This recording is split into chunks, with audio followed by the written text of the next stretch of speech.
Hello, it's me Dr. Shiji. In this video, I'm going to discuss about the schools of Indian philosophy.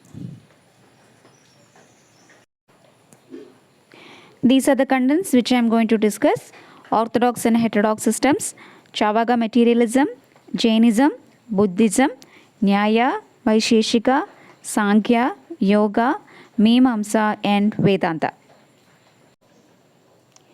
Indian philosophy is classified into two broad categories. First one is orthodox system, Astika Darshana, and second one is heterodox system, Nastika Darshana. This classification has been made on the basis of whether or not a system believes in the authority of Vedas.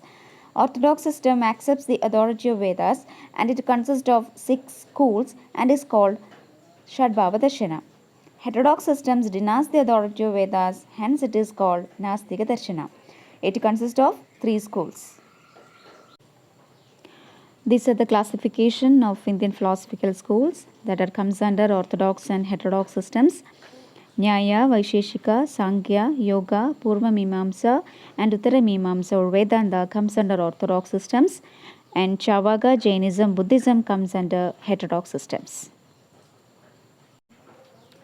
First one is Chavaga materialism, which is one of the heterodox systems of Indian philosophy. The school of materialism in India seems to be very old. Brihaspati is regarded as the traditional founder of Charvaka school. In one view, Chavaga is a disciple of Brihaspati, and in another view, Chavaga is not a proper name but a common name to a materialist. The term Chavaga means a person who is sweet-tongued. Charu Vaga. It is also known as Lokayada, means philosophy of people. According to Charvaka, earth, water, fire, and air are the elements. Body, senses, and objects are the results of the different combination of these elements. Consciousness is the byproduct of matter. The soul is nothing but the conscious body. Enjoyment is the only end of human life. According to them, perception is the only source of knowledge. They accept only 2 Purusharthas, that is Artha and Kama, and they reject Dharma and Moksha. Their ethical standpoint is eat, drink, be merry, tomorrow you may die. The second heterodox system is Jainism. The word Jainism is derived from the root Jina, which means conqueror, one who has conquered his passions and desires. Jainism followed by Tirthankaras, or the founders of faith. There are 24 Tirthankaras in Jainism. First one is Rishabhadeva, 23rd is Parshvanatha, and 24th and the last is Vardhamana Mahavira, the great spiritual hero. Mahavira regarded as the founder of Jainism because he gave a new orientation to that faith and for all practical purposes. Modern Jainism is regarded as a result of his teachings.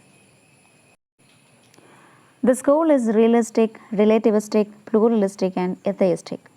Jaina believed in the validity of perception, inference, and testimony as means of knowledge. They came up with the unique position of Syadvada, or the theory of relativity of knowledge. They believe that the reality has innumerable aspects. Human knowledge is finite and cannot comprehend them all. Therefore, our judgments can never be absolutely affirmative or negative, but only relative, that is, as viewed from a particular viewpoint out of the infinite possible ones. The Jaina metaphysics is pluralistic and divides all substance into souls and non-souls, jiva or ajiva, and both are separately and independently real. The third heterodox system is Buddhism. Siddhartha or Gautama Buddha was the founder of Buddhism. Buddha was primarily an ethical teacher and social reformer than a theoretical philosopher who rejected metaphysics and metaphysical concepts. The 3 central teachings of Buddhism are the 4 Noble Truths, Eightfold Path, and the theory of dependent origination. The epistemology of Buddhism depends upon Tripidakas, or 3 baskets of knowledge. The 3 baskets are Vinaya Pitaka, deals with the rules of conduct of Sangha. Second one is Sutta Pitaka, deals with the dialogues of Buddha. And the third one is Abhidhamma Pitaka, is the exposition of philosophical theories. According to Buddha, ignorance is the cause of suffering which led to the endless cycle of birth and death. Only knowledge can break this cycle and liberate us. The Eightfold Path leads us to enlightenment or nirvana.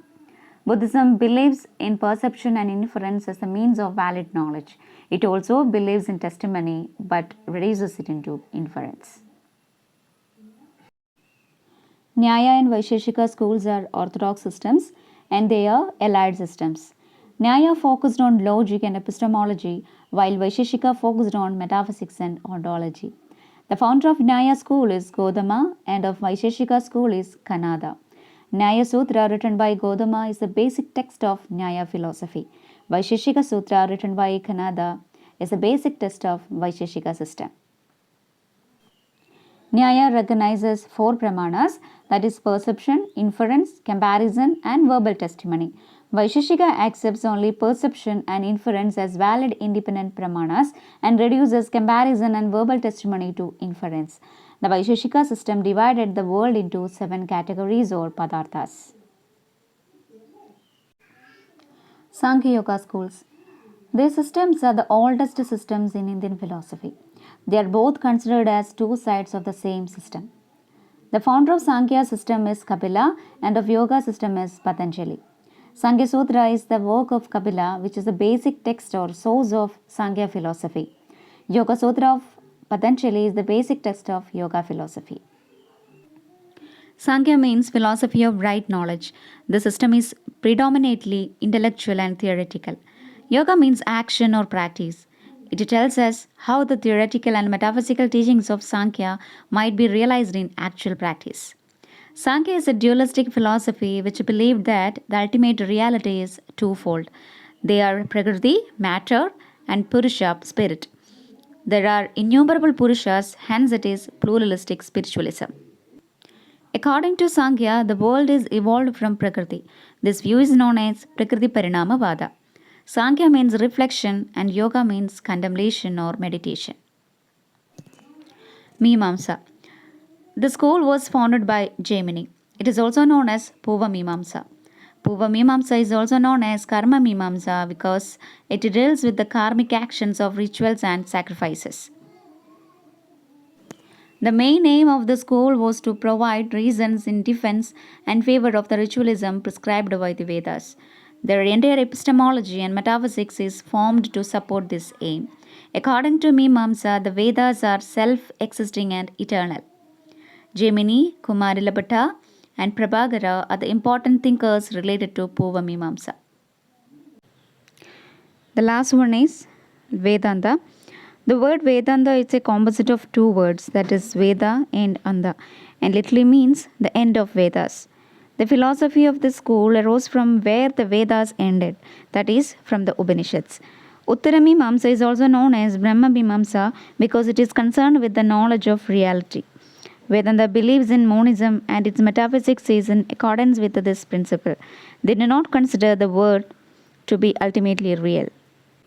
There are 3 Vedantic schools, that is Advaita Vedanta founded by Shankara, Vishishta Advaita founded by Ramanuja and Dvaita Vedanta founded by Madhva. All the schools of Indian philosophy are interrelated to each other. Each had to defend its theory from the criticisms it faced from the other schools and also develop its own theory to challenge the others. The development of a particular school cannot be understood properly without constant reference to other schools. Thank you so much, dears. See you soon with a new topic. Thank you.